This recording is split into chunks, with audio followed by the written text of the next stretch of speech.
내 형제들아, 너희가 스스로 선함이 가득하고 모든 지식이 차서 능히 서로 권하는 자임을 나도 확신하노라. 그러나 내가 너희로 다시 생각나게 하려고 하나님께서 내게 주신 은혜로 말미암아 더욱 담대히 대량 너희에게 썼노니, 이 은혜는 곧 나로 이방인을 위하여 그리스도 예수의 일꾼이 되어 하나님의 복음의 제사장 직분을 하게 하사 이방인을 제물로 드리는 것이 성령 안에서 거룩하게 되어 받으실 만하게 하려 하심이라. 그러므로 내가 그리스도 예수 안에서 하나님의 일에 대하여 자랑하는 것이 있거니와 그리스도께서 이방인들을 순종하게 하기 위하여 나를 통하여 역사하신 것 외에는 내가 감히 말하지 아니하노라. 그 일은 말과 행위로, 표적과 기사의 능력으로, 성령의 능력으로 이루어졌으며, 그리하여 내가 예루살렘으로부터 두루 행하여 일루리곤까지 그리스도의 복음을 편만하게 전하였노라. 또 내가 그리스도의 이름을 부르는 곳에는 복음을 전하지 않기를 힘썼노니, 이는 남의 터 위에 건축하지 아니하려 함이라. 기록된 바 주의 소식을 받지 못한 자들이 볼 것이요 듣지 못한 자들이 깨달으리라 함과 같으리라. 할렐루야.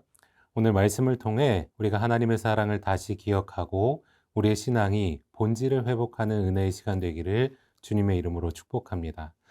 여러분, 사람은 망각의 동물이라는 말이 있습니다. 어떤 말입니까? 우리는 중요한 약속을 잊어버리기도 하고요. 기념일을 잊어버리기도 하며 때로는 매일 반복해서 했던 행동들도 잊어버리기도 합니다. 그러다 보니까 정말 잊어버리지 말아야 할 것도 있기도 하지요. 그것은 내가 왜 이 자리에 있는지, 무엇을 위해서 살아가야 하는지, 그리고 무엇보다도 신앙의 정체성을 잊어버리기도 합니다. 우리가 이렇듯 신앙의 핵심을 잊어버리면 우리의 열심은 엉뚱한 방향으로 흐를 수밖에 없고요. 우리의 신앙은 능력 없는 그러한 습관으로 전락하고 말 것입니다.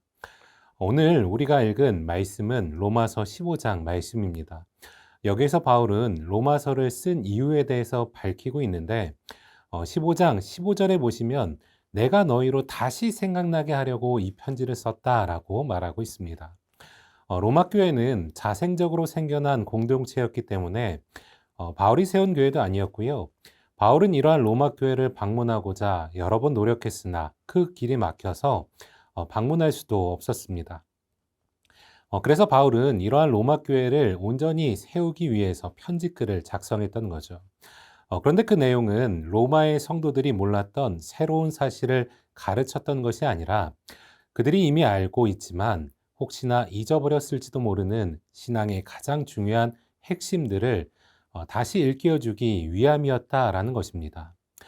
그러면 바울이 로마 교회에게 그리고 오늘을 살아가는 우리들에게 전하는 다시 기억해야 할 것은 어떤 것들이 있을지 우리 함께 같이 나누면서 이 결단을 통해서 우리의 신앙이 다시 본질로 회복하는 시간 되기를 간절히 소망합니다.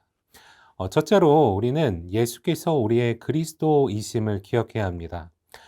바울이 로마 교회가 잊지 않기를 바랐던 가장 중요한 핵심은 복음 그 자체였습니다. 여러분, 복음이란 무엇입니까? 복복자의 소리 음자라고 해서 복된 소리, 기쁜 소식을 의미합니다. 여러분, 어떤 기쁜 소식입니까? 예수님께서 우리를 구원해 주셨다라는 거죠. 본래 죄로 말미암아 소망이 없는 존재들이었습니다. 우리가 살아가면서 다른 사람에게 큰 피해를 주지 않더라도 도덕적인 죄를 짓지 않다라고 해서 괜찮은 것이 아닙니다.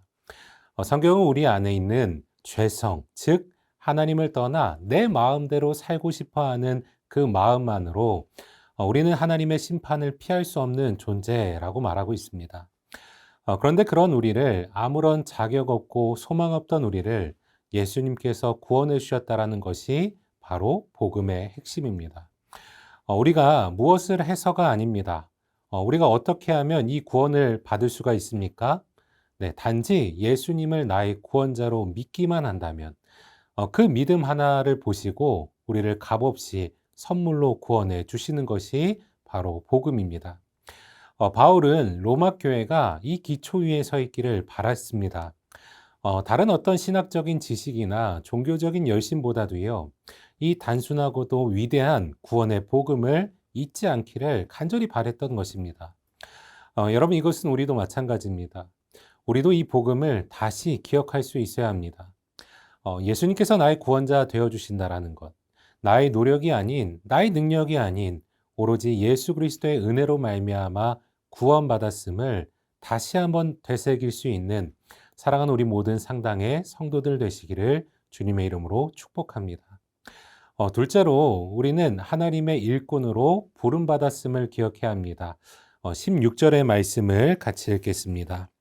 이 은혜는 곧 나로 이방인을 위하여 그리스도 예수의 일꾼이 되어 하나님의 복음의 제사장 직분을 하게 하사 이방인을 제물로 드리는 것이 성령 안에서 거룩하게 되어 받으실 만하게 하려 하심이라.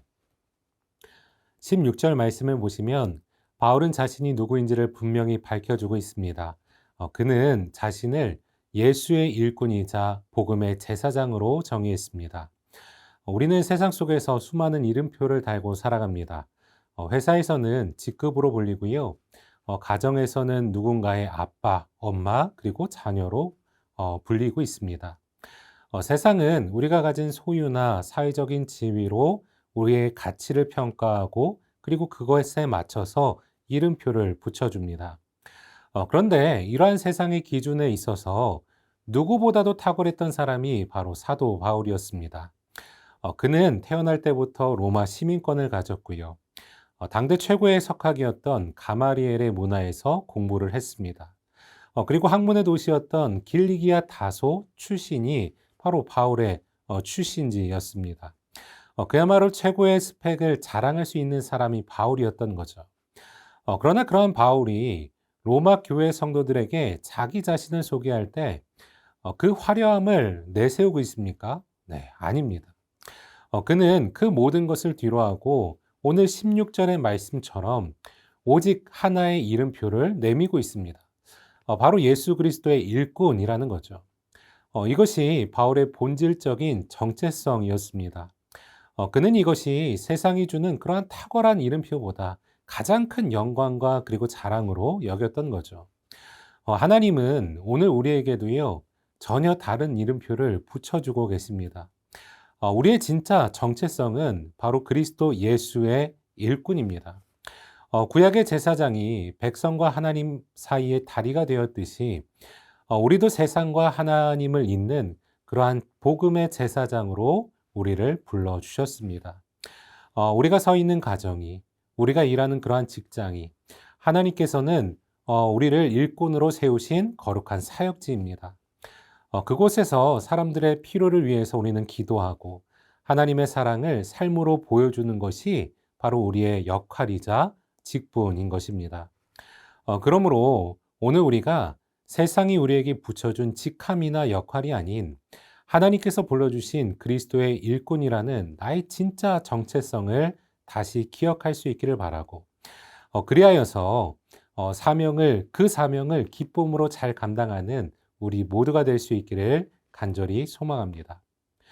셋째로 우리의 시선은 세상을 향해야 함을 기억해야 합니다. 우리 20절의 말씀 같이 읽겠습니다. 또 내가 그리스도의 이름을 부르는 곳에는 복음을 전하지 않기를 힘썼노니 이는 남의 터 위에 건축하지 아니하려 함이라.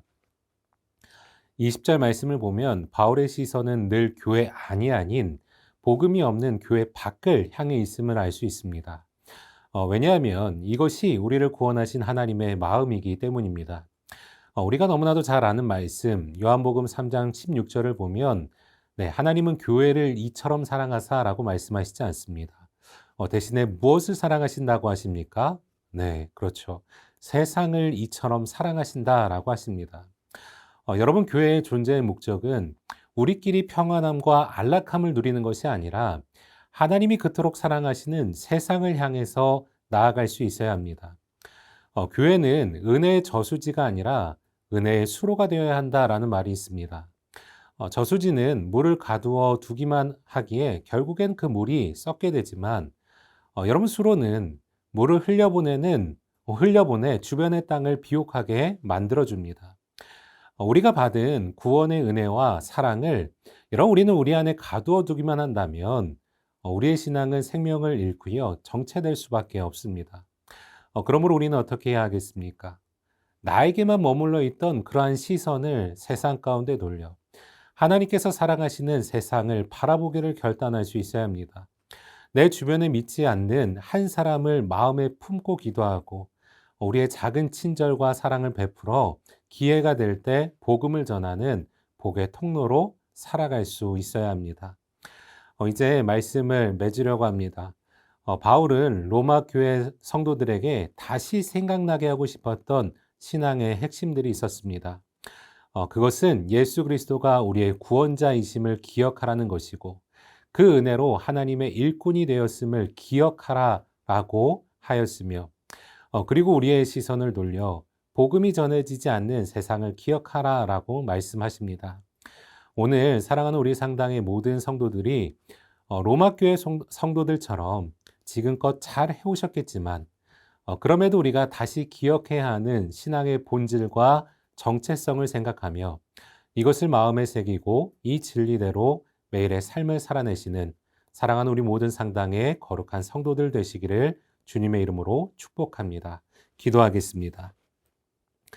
사랑과 은혜가 풍성하신 하나님, 오늘 말씀을 통해 잊어버리기 쉬운 신앙의 가장 중요한 핵심들을 다시 생각나게 하시니 감사드립니다. 세상의 분주함 속에서 신앙의 본질을 놓치지 않고 습관적으로 살아왔던 저희의 모습을 용서하여 주옵소서. 바라옵기는 예수 그리스도가 나의 구원자 되심을 한순간도 잊지 않게 하여 주옵소서. 나의 어떠한 노력이나 자격 때문이 아니라 오로지 십자가의 은혜로 구원받았다라는 이 감격이 날마다 우리의 삶을 이끌어가는 능력이 되게 하여 주옵소서. 또한 세상이 주는 이름표가 아닌 하나님께서 불러주신 그리스도의 일꾼이라는 거룩한 정체성을 기억하길 원합니다. 우리의 가정과 직장, 삶의 모든 자리가 하나님 나라를 위한 거룩한 사역지임을 깨닫게 하시고 복음의 제사장으로 이 사명을 충성스럽게 감당할 수 있는 우리 모두가 되게 하여 주옵소서. 무엇보다 우리의 시선이 더 이상 교회 안에만 머무는 것이 아니라 하나님께서 사랑하시는 세상을 향하게 하여 주옵소서. 우리가 받은 은혜를 가두어두는 저수지가 아니라 세상을 향해 흘러보내는 은혜의 수로로 사용되게 하여 주옵소서. 이 모든 것 우리를 새롭게 하시는 예수 그리스도의 이름으로 기도드립니다. 아멘.